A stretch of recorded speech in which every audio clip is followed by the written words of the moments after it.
Welcome to the Business of Ops podcast. In today's episode, we're digging into one of the most overlooked levers in mobile growth, the App Store page itself. Developers obsess over UA budgets, creative variations, and dashboards, yet leave untapped conversions sitting on the table simply because the storefront experience isn't aligned with how users actually arrive. To get clarity on what really moves the needle, we're sharing with you our App Talks interview with Vivian Dang, Senior Director of Accounts, Client Services at Gummicube. Vivian breaks down why most teams still treat their App Store presence as static, why aggregate conversion numbers hide more than they reveal, and how to rebuild your storefront around traffic sources, intent, and user expectations. Across this conversation, Vivian shares practical strategies you can apply immediately, from structuring A/B tests that produce meaningful learnings, to building custom product pages that match funnel entry points, to using in-app events and promotional content to re-engage segments. If you want a clearer playbook for improving conversion and getting more value for every campaign, this episode is a must-listen. Let's dive in. Hi, I'm David Murphy at Business of Apps, and I'm talking today with Vivian Dang, who is Senior Director, Accounts and Client Services at Gummicube. Vivian, very good day to you. How are you doing? Doing well. How about yourself? I'm doing fine, thank you. So we're going to talk today about improving App Store conversion. So I just wondered if you could sort of set the scene for us, just talk through the issues that people need to think about here. Yeah, absolutely. When I work with partners all the time, one of the first things that we end up discovering is that they are completely just ignoring their App Store pages. They're not A/B testing as frequently as they should be. They're not using all of the available real estate or all of the features that Apple and Google provide them. And they're simply just looking at their dashboards on the App Store Connect or on the Google Play Developer Console to just understand where their single conversion rate is, which is oftentimes kind of the worst way to take a look at how your App Store is performing, or your App Store presence is performing, rather. But the thought is always, how can I get more users? How can I get more downloads? But there's never really any strategic nuance when it comes down to it, when it comes down to how do I get more usage out of things? How do I get more users that actually convert down funnel? And that really does come from actually being able to understand how users are behaving and where they're coming from when it comes down to all of their different traffic levels. Good stuff. So where do you start with all this then? So rather than looking at the aggregate, looking at just a single number, it really just comes down to understanding what your overall sources of traffic happen to be. So users are likely coming from a multitude of different channels, like different user acquisition types of channels like Facebook or even Apple ads, things like that. They're coming from your website, they're coming from email campaigns, they're coming from different newsletters, and they're coming from the App Store themselves. The App Store is one of the biggest drivers of downloads that people tend to kind of forget about when they start launching their app and pushing a lot of advertising as well. And with all of those different channels, users behave very, very differently depending on what they see at the very top of the funnel. That funnel begins in a multitude of different types of ways. So if I'm a user coming in from a playable ad and I land on the App Store and I see that those mechanics are missing, and something like the screenshots as an example, I'm likely going to bounce. If I'm looking for an app or I'm looking for some sort of feature and I discover an app and I'm seeing that their title or their screenshots aren't necessarily relevant to what I'm searching for, that's when I'm also likely going to pass to download a competitor for something very similar, right? So when we're talking about the App Store and we're talking about all of the different channels that feed into it, if you're not tailoring your App Store experience to each of the different traffic funnels that exist, then you're literally just spending money to drive users to the page and then lose them. So how do you fix it? So luckily for us, there's a multitude of different features that Apple and Google provide. Most notably, custom pages. On iOS, it's called custom product pages. On Google Play, it's called custom store listings. You can do this for literally any source that exists, including organic, actually. This actually came out relatively recently, too. But you're able to customize your metadata. So all of the written text that exists on the page, you're able to customize your creative, so your videos, your icons even, your screenshots, all of that can be customized so that it can better match the user's original origin, essentially. So once you're able to do that, once you're able to execute and actually set up the different kind of funnels for the user experience, you'll be able to actually monitor all of the different conversion rates for each individual page, which can ultimately be updated at any time. Once you see how things are converting for each custom page, you'll be able to iterate on that as your campaigns evolve as well. And I guess as well that if you know that a user's coming to say a sports app through an interest in baseball as opposed to an interest in ice hockey, you can set up those CPPs so that they're going to see a relevant screenshot and relevant information that's going to make them more likely to convert. Exactly. And if you think about the World Series now, if I'm a Dodger fan, which I definitely am not, if go to some sort of sports app and they have a custom page dedicated to the Dodgers fan sector or any other team, that's going to likely bring up your conversion rate because you are really, really tailoring that experience all the way down the funnel. Good stuff. So we talked about a traffic source issue. What next? Well, another thing that not users, partners are kind of playing around with right now just really comes down to being able to engage users with new content.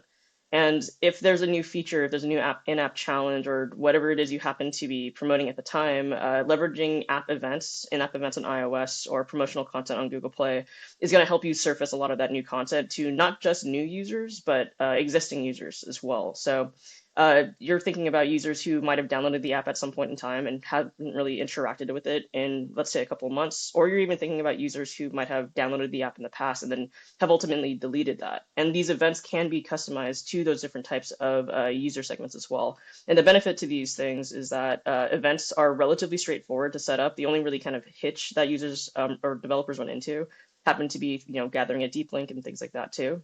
But events enable you to really kind of publicize not just your app as a whole, but all the different kind of specific segments that have value add from a user perspective too. And these events, when you think about it, a lot of folks try to run it for something like a couple of days or so. What we recommend over here is typically running events for 7 to 14 days, just because you need time for the algorithms to really index the app, index the content of your in-app event, and then ultimately understand how your event is engaging these users too. Good stuff. What else do people need to think about? This might seem like a very basic misunderstanding, but it's really just A/B testing. A/B testing as a whole is something that developers don't really take super seriously from what I've been seeing. It's never really consistent on the partner end. A/B testing needs to be something where it's extremely structured, where you have hypotheses going into the tests themselves so they can get clearer answers at the very end of it. So when we're thinking about how frequently we should be A/B testing, we should be A/B testing every 2 to 3 weeks, depending on your traffic level, of course. But that's going to allow you to get a lot of data, no matter if it's good or if it's bad. And one other thing too that a lot of developers really kind of forget about is that you're not necessarily going to hit a home run or get a winner in your A/B tests with every single A/B test that you run. The expectation should never be that. The expectation is that you should be able to get some sort of learning through your series of A/B testing, but you're not necessarily going to get a home run for every at-bat that you get. So being able to A/B test relatively frequently, getting that kind of data, and then ultimately A/B testing across multiple assets is going to be another key thing too. Especially with Google Play experiments, you're able to A/B test essentially everything on your listing except for your title. iOS limits you a little bit more, so it's more so your icon, your screenshots, and your video. But all of these things should be tested. If they're user facing, it needs to be run through an A/B test as often as you can. And why do you think it is that it's not taken seriously often? Is it just because of a lack of resource, or just because it's a bit of a tedious thing to do, constantly checking copy A versus copy B, screenshot A versus screenshot B? What do you think stops people from taking it so seriously?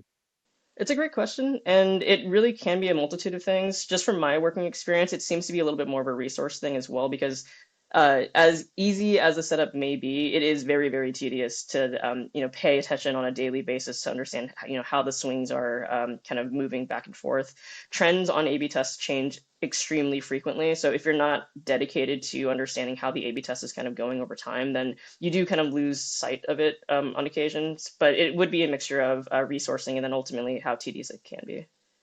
Good stuff. And I guess the only way you're going to know whether all this stuff is actually working is to measure it. So what advice would you have there?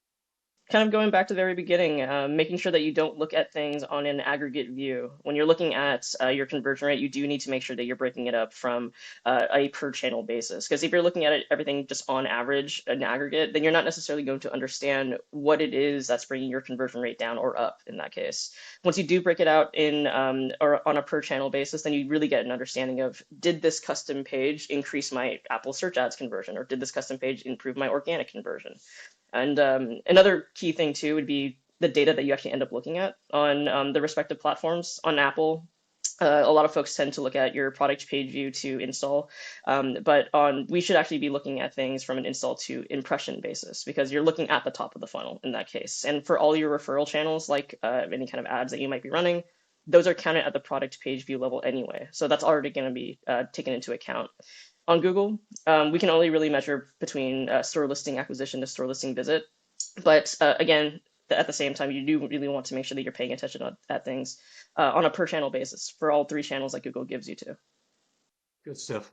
And just as a takeaway, Vivian, there's a lot to digest there and lots of really useful advice. But where are the quick wins? If somebody's going to sort of, click away from this interview today and say, right, I'm going to make a start, but I can't get all this stuff at once, where do they start for the quick win?